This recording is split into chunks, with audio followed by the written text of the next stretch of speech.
found this nice campsite in the Smoky Mountains here next to a lake, and we're gonna set up some camp. And we're gonna spend the night here, and I'm gonna bring Cassius swimming to cool off because he's been hot since all day. So it's the next day. I'm not really sure what to do. I'm just kind of playing it by ear. But as long as I'm down here, I am right near the South Carolina border, so I plotted out a campground there. Now, there's supposed to be thunderstorms, so I don't know if I'm actually going to stay there. I don't really like camping in the rain. It sucks. So I'm either going to keep working my way down south, although I'm a little concerned about Cassius. It is hot. He's not acclimated to the climate down here. It's a little different than up north. It's hot up north, but down here it's just like hot and humid. So he's doing a lot of panting, so I have to make sure he doesn't get like heat stroke or something. So yeah, I'm headed to South Carolina. I may go down to Georgia and Florida to visit some people. I really don't want to go through Georgia. Or maybe I'll head home to re-up on some parts and tools and things I've realized I've needed. For example, tires that are actually mounted on wheels this time, so I don't have another mishap like that. That would probably be the smart thing for me to do, so that may happen. But either way, I'm headed to South Carolina now, so I can at least mark that off my map while I'm here.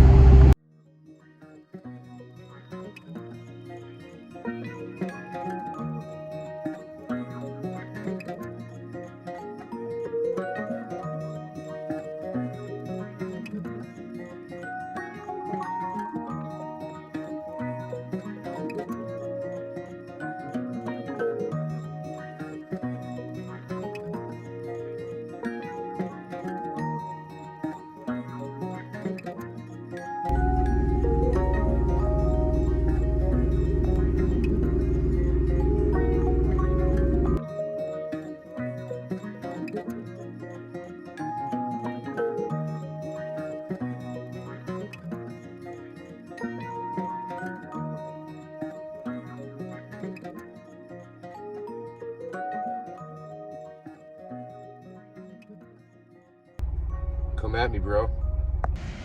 So I left that campsite because it's early in the day and I was bored and I didn't have any phone service there, and instead I'm gonna sneak into Georgia for like a 45-minute drive there to meet up with Stancil. Now, you guys, some of you may know him. He has the yellow Honda Prelude and he has a matching trailer for it, so we're gonna take some pictures and then I'm gonna get the hell out of Georgia. Yeah, Cassius, what's that interesting tree? You pee on that tree. It's a different kind of tree. You've never seen one of these. Cassius peeing on palm trees. When in Rome, you gotta do the Carolina squat. My people.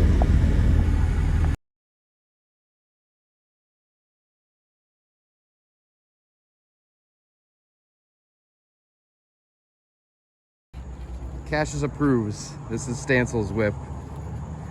So tell me about it. Your trailer candidate was salvaged too. Cassius, come here. Yeah, auction car.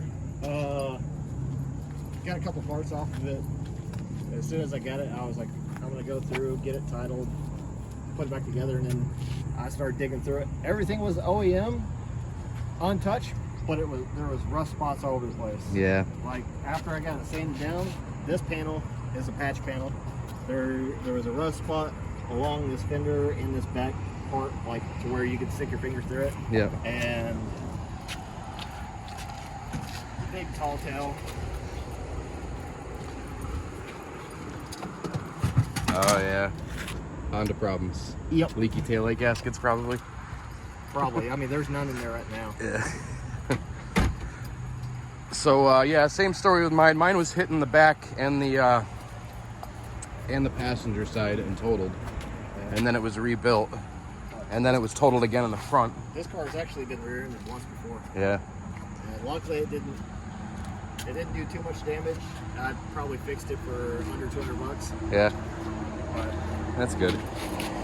Well, I had a mishap with my trailer. Well, okay, first let me tell you. So the car was hitting the ass end and the whole passenger side, the other side. And it was rebuilt. Somebody rebuilt it. But they did a half-ass doing it. There's like steel brackets in the back when they're supposed to be aluminum and stuff, and just weird spot welds. And you could tell they hit it from whoever was inspecting the car when they got the rebuilt title. Then after it was rebuilt, it was hit in the front, and it was hit so hard that the floors buckled and the pillars bent. and the frame cracked. And so really, if somebody was going to repair this thing, they would have had to have cut it here anyway. Yeah. So I was like, I was debating getting a front clip and making a track car, because it could never be on the road legally ever again, because it was rebuilt. I mean, you can't rebuild a car twice. Yeah. So you could go to a state that doesn't recognize rebuilt titles. Yeah, so you could wash titles, but the way you do that, from my understanding, is it has to be sold to a corporation, and then the corporation can't sell it to an individual, but they can have it rebuilt, and then that corporation can sell it to another corporation who can then sell it to an individual. And it's an expensive, costly process. And if I had gone, I ran the numbers to do it, and I gave up once I got to the cost of what an already sorted NSX would have cost that could be on the road legally. Right. And so, since I was going to have to cut it here to rebuild it, or not even legally rebuild it, just turn it into a track car, and even with like cutting corners and tube chassis and stuff, it was going to be very expensive to do. I mean, it was a stripped bare naked shell when I got it. I had to buy all the panels and everything too, you know. There was no wiring harnesses, no engine, no drivetrain at all. So this was the best candidate I could find for this, so that's why I did it. I remember you going through a little bit of it. Yeah. In some of the videos. But so I had a mishap where, if you look down here where that's still aluminum there, that wasn't always aluminum. I had to replace that whole bottom section that goes across because in New Jersey it hit a pothole.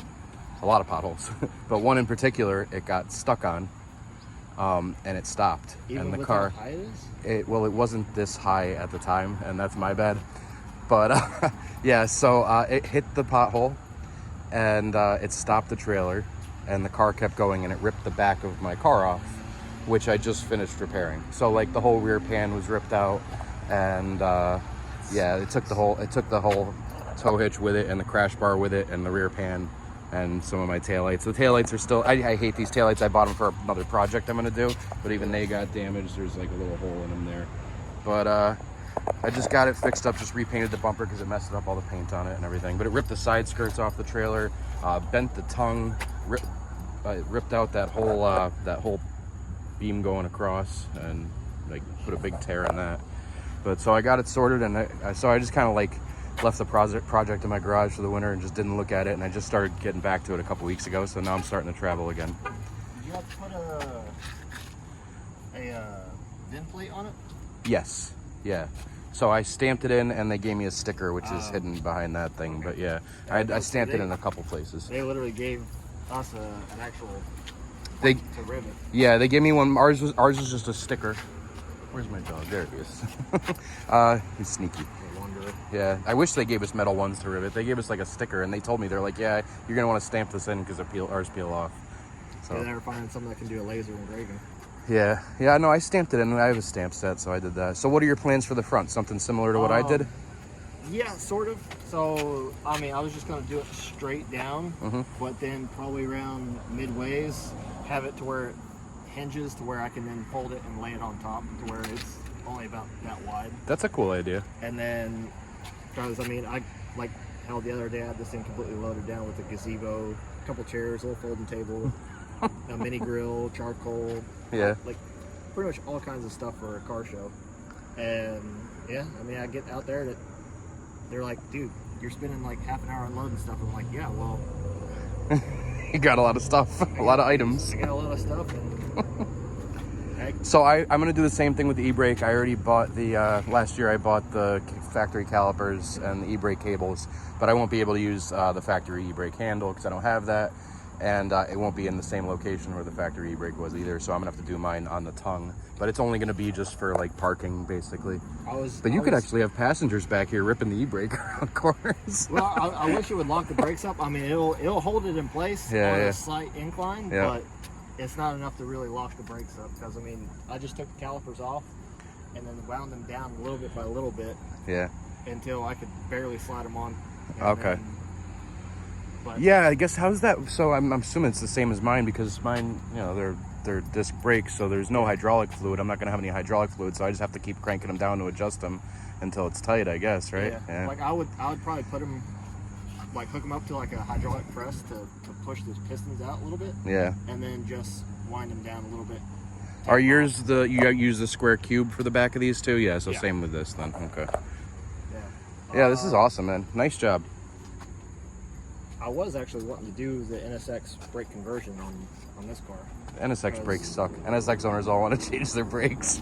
So I was thinking about doing surge brakes on this, but all the surge brakes are meant for 3,500 pound trailers. Yeah. So I would have to modify and make things. I wonder what it'd be like to have like a pneumatic sensor on your brake pedal to apply. So yeah, so I was looking at electronic brakes as well. I like the idea of surge brakes better because they're proportional to how you stop. But the problem with those is then you got to do a reverse reverse lockout, because whenever you put it in reverse, how do you know how they work? No. So it's basically it's a master cylinder that mounts right there on your tongue, and it's connected to the hitch receiver right here on the ball receiver. Yeah. And what happens is it's got like a little spring in it, and as you step on the brakes, the inertia of the trailer pushes into it, which pushes a rod into the master cylinder, which pushes brake fluid through the lines and has you stop. So the harder you step, the more inertia, the more pressure, the harder the brakes grab here.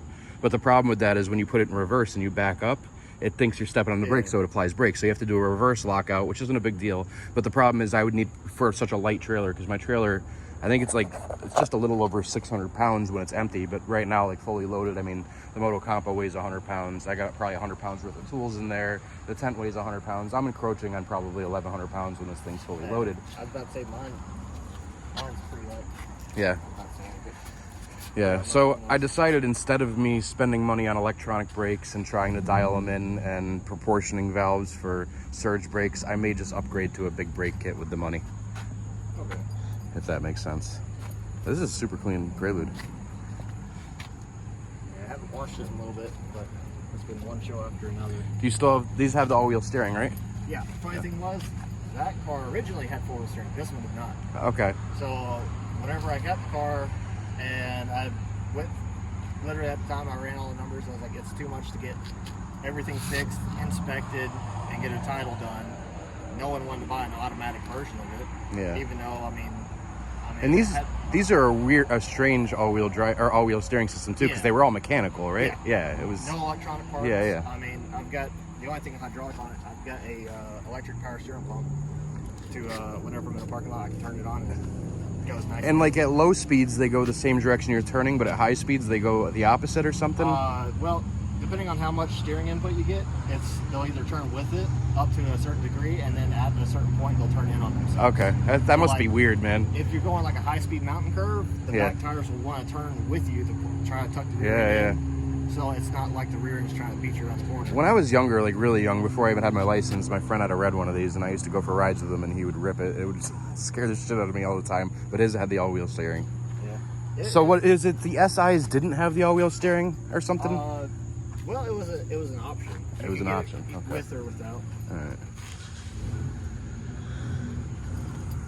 But like, I'm saying my trailer,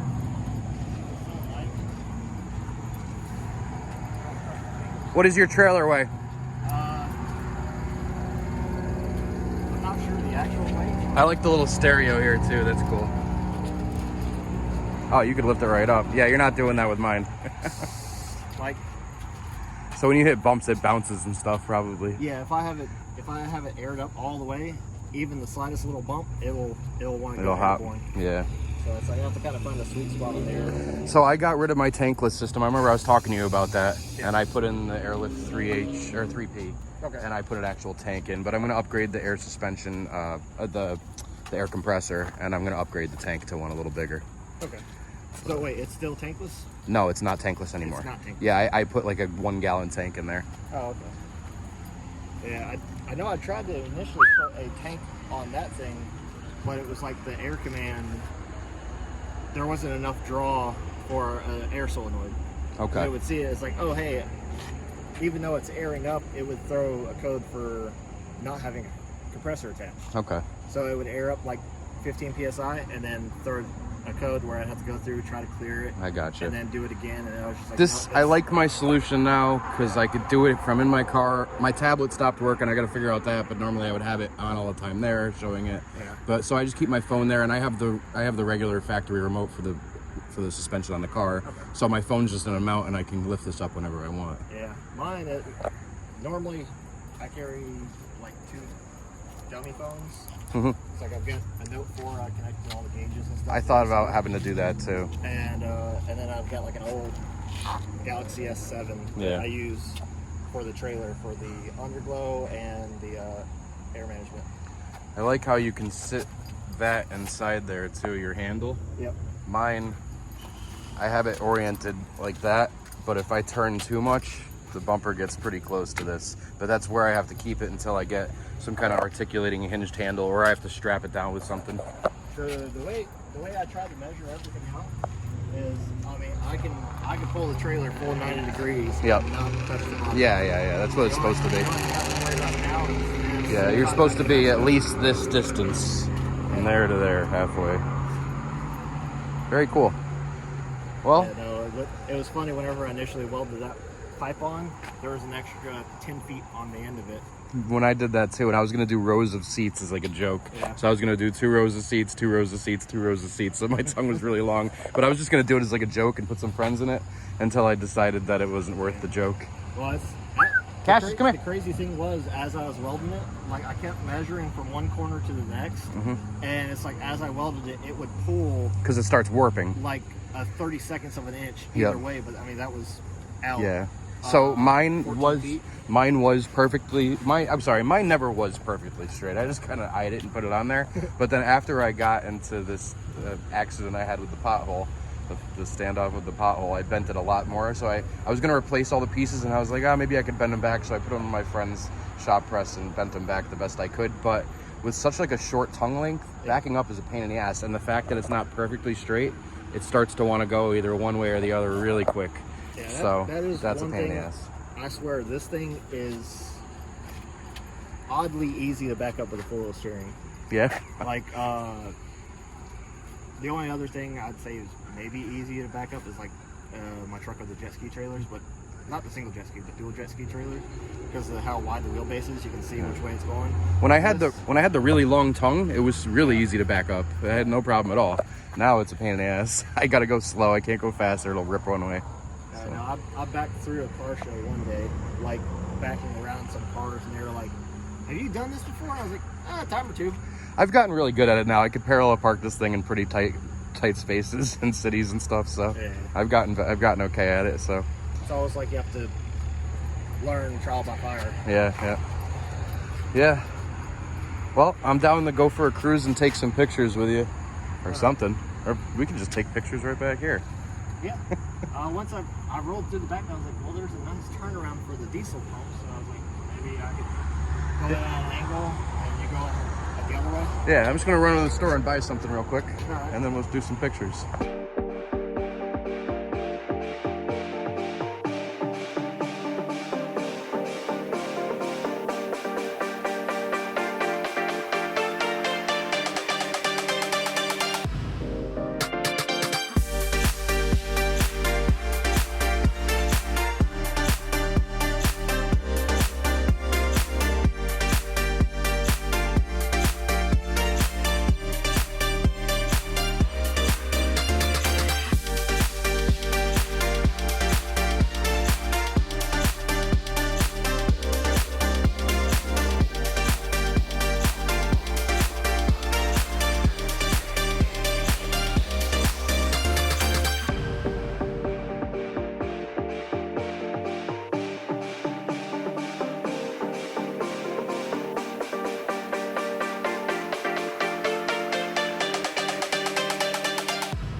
So when I was taking pictures with Stancil of his Prelude trailer, I realized I lost my B pillar on my trailer. And so I'm backtracking, get out of Georgia anyway, the closest way out of here is the way I came. So I'm backtracking and just keeping my eyes peeled for it. Hopefully it pops up, because I don't think they're cheap, they're NSX parts, so aluminum panels usually are expensive. I'm hoping I can backtrack and find it. I know it was on the car this morning. Hopefully I don't have to backtrack all the way to North Carolina for it to pop up. I don't even know if I'm willing to do that. I kind of was thinking I'd head towards Myrtle Beach and find some place over there, either camp out or maybe get a hotel tonight for me and Cassius. He probably wants some AC, so do I.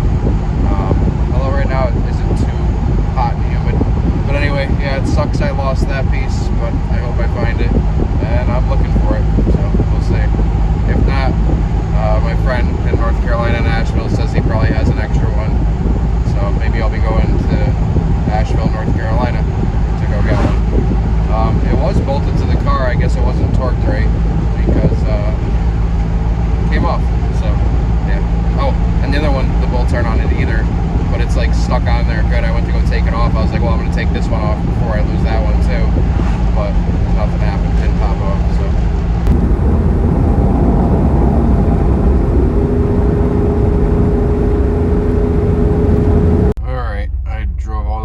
Georgia back to South Carolina to that original campground I was at this morning. Looked for the pillar the whole way and at the campground. So I give up. I think I'm gonna plot a course to near Myrtle Beach, stay in a hotel tonight, maybe have a beach day if the weather's nice tomorrow with Cassius, and then I'm gonna decide whether I'm either going back home from there or going down to Florida. We'll see. So I figure while I'm up here at this scenic overlook I found, nice views, I'll address a couple issues. One, Cassius is hungry. I'm gonna feed him. Two, while he's eating, I'm gonna take some weight out of this thing because this arm has bent a little bit, just ever so slightly, and it's making my suction cup off on the edge of the car here, which makes it keep losing suction. So if I push it back, it holds suction, but what happens is because it's bent, it wants to slide out and lose suction. So I'm gonna try to bend it back a little bit. It's all strapped down, and I've driven this thing unknowingly with only one suction cup holding it on at pretty high speeds, and it was fine. But anyway, I'm gonna try to fix that by taking out some weight so I can lift up the box and bend it.